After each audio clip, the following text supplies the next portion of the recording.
Face à une concurrence féroce incluant même désormais Volkswagen avec l'Amarok, Ford se devait de fournir un nouveau Ranger au meilleur de sa forme. Pour cette troisième génération, la marque a donc abandonné sa collaboration avec Mazda et décidé de prendre entièrement les choses en main.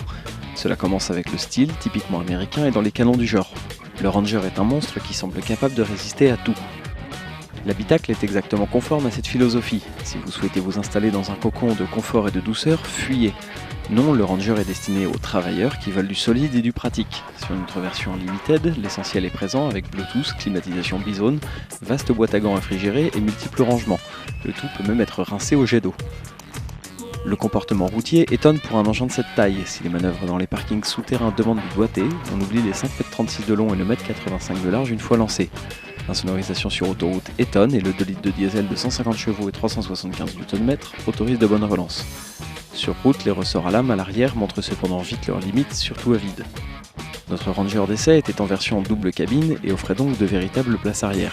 Avec 3,22 m d'empattement et 1,81 m de haut, l'espace pour la tête et les genoux s'avère correct. Si l'utilité du dossier de banquette rabattable reste à prouver, on apprécie les vides-poches, aumônières et rangements cachés sous l'assise.